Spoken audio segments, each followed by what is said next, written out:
What altar and pulpit fellowship means is that we are in agreement with another church body so that we will share our altars and share our pulpits. In other words, I can go to your church and take communion. You can come to my church and take communion. I can go to your church and I can preach in your pulpit. You can come to my church and preach in my pulpit.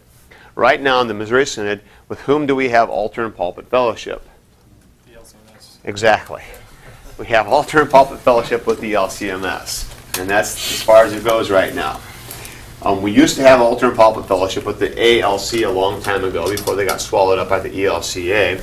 But now the odds of us having altar and pulpit fellowship with the ELCA are negligible simply because they're not faithfully confessing the faith, and we don't want to be part of that. So that's not going to happen. So then maybe we go to the other side. We look at Wisconsin, the Wisconsin Evangelical Lutheran Synod, the Wells, and could we have fellowship with them? Yeah, we probably could live with that, but they don't want anything to do with us because they think we're too liberal because we have funny views about being able to pray with other Christians, and you shouldn't do that because that's showing too much fellowship, and they have other concerns with us as well, and so they don't want us. So right now we find ourselves in the situation of not having altar and pulpit fellowship with anybody, but also recognizing the desire to have unity beyond our borders and so that's why we dialogue and we communicate and we try to work for genuine agreements, not just de facto kinds of things. Go ahead. Worldwide, are there any Lutheran churches? Sure. Worldwide, there are plenty of what we call sister institutions. Some of them used to be tied in through world mission, through LCMS missions, and now are independent.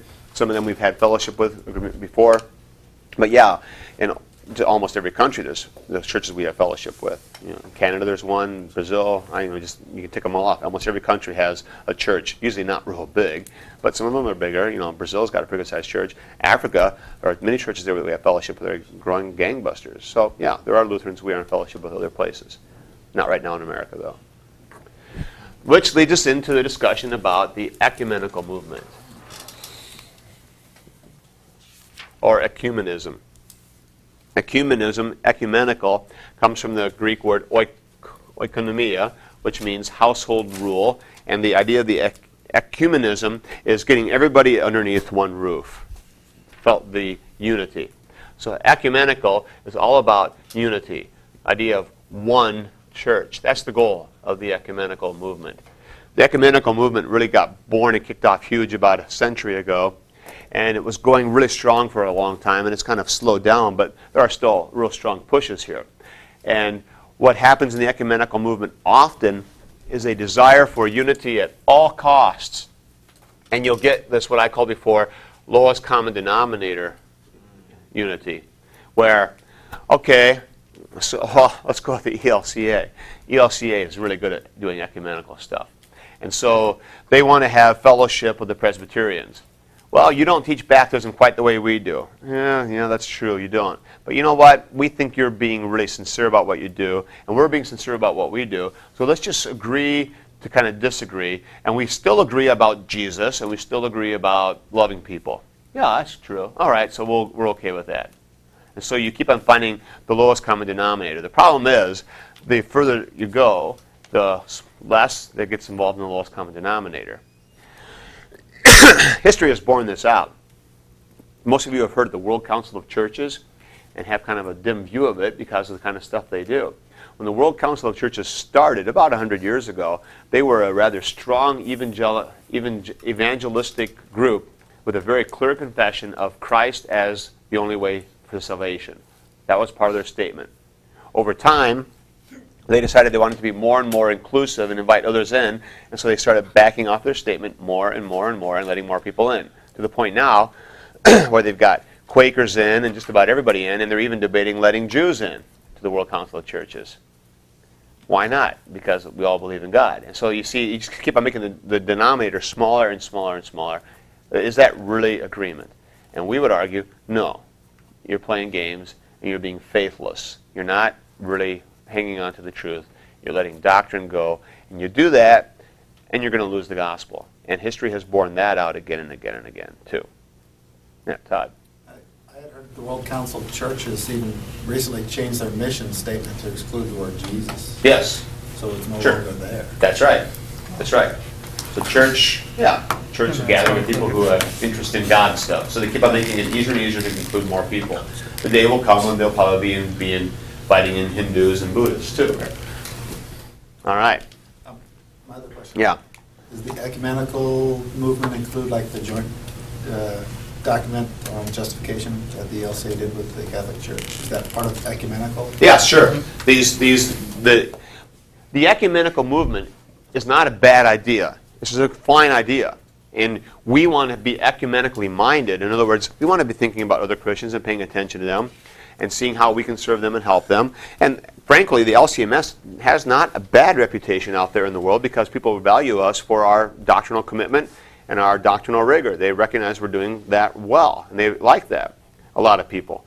But it's tempting for us to kind of become very parochial, ingrown, our own little circle, our own little house, and who cares about anybody else, kind of stick our head in the sand. You can't do that. We have an ecumenical responsibility. So we are concerned for that.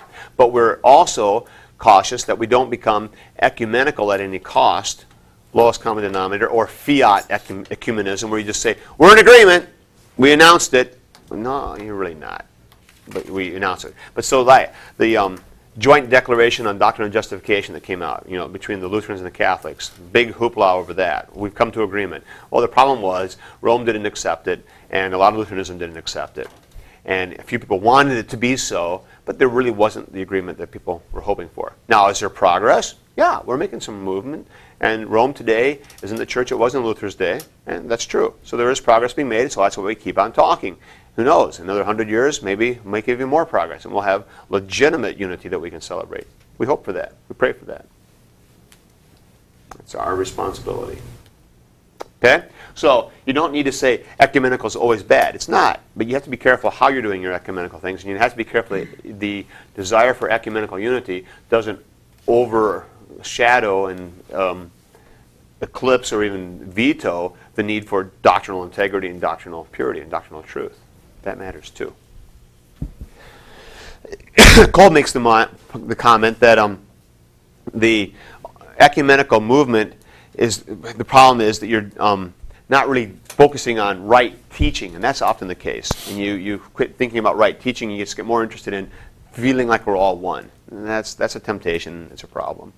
Quick question. Yeah. So what what does it take, to necessarily have an ecumenical agreement, looking specifically at maybe one concept or something? Because you might be able chances to of us having, say it was full the Roman agreement. Catholic, we're not going to have full agreement Yeah. because then we'd be the same denomination. Right.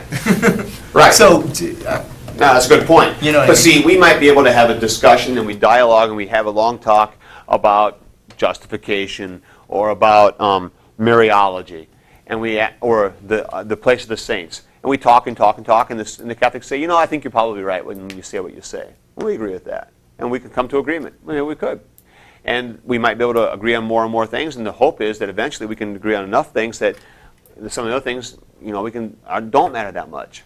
And see, that's part of the question too: is how much do you have to have? How much unity do you need?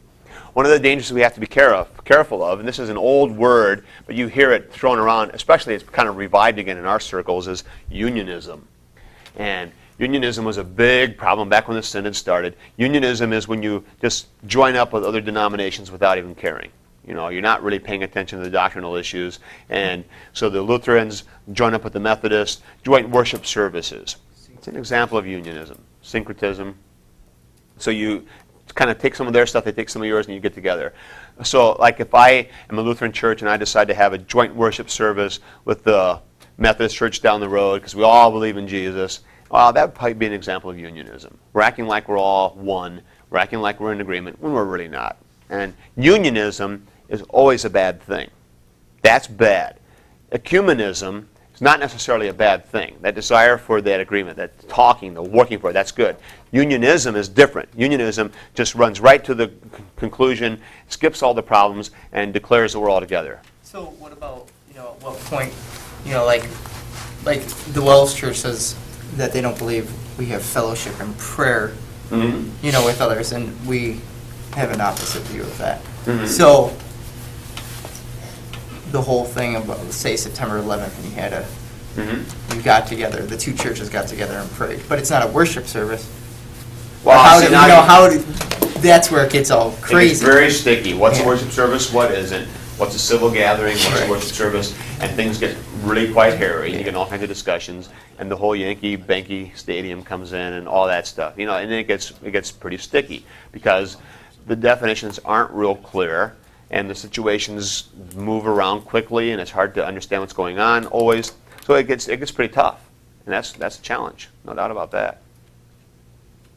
So, with the Altar and Pulpit Fellowship, what we're saying is, Altar and Pulpit Fellowship is a good idea. We want that with everybody, and we want to work for that. But not at the cost of ignoring doctrinal differences or acting like we're all in agreement when we're really not. There needs to be integrity here as we deal with these things. All right. So I have a question. Yes, go ahead. The thing that happened in Yankee Stadium, Uh-huh. okay, as a good LCMS Lutheran then, I should not attend an event like that at all? I don't know if that's necessarily the case. I mean, I go down to Busch Stadium and I stand up and I sing the Star Spangled Banner and I maybe even sing God Bless America during the 7th inning stretch. Now, am I participating in ecumenical activities? Is that unionism? I don't think so. See, that's why I'm saying the lines between civil participation and church get really blurry really quick. We have a whole class on that too, though. And it's not an easy thing to I sort mean, through. you're on a Greek airliner that's plummeting towards the earth, along with a rabbi and a Buddhist guy, and you're all praying together. Well, this could be violating some tenets of the church. I Well, don't know. I might be praying while they're praying, but I probably don't. Well, I'm not going to take the time to pray with the Buddhists when I'm on my way down. I really don't care about him backstage. You know, that's his business. I might be sharing the gospel with them. That'd probably be better. But as far as, all of us praying to our God for God's intervention, no, I don't care about his God. His God's worthless. I have no interest in his God. None. That's why unionism falls flat, because you get caught up in the whole idolatry thing, and are you really being faithful to the triune God? That's our call. The other thing to remember here is, as I stressed before, lines of inclusion that include us, and doctrine includes us, will by definition always exclude others. If we're in agreement, those who aren't included. That's just the way it is. And we're not trying to be nasty about it. That's just the way it is. We have agreement on this doctrine. That's great. We celebrate it. We're wonderful. We love having this agreement on our doctrine. Well, down the street, they don't. Oh, well. What are we going to do about that? We can't draw it wider to include them, because then we're not being faithful to what we are. So that's what we have to be careful of.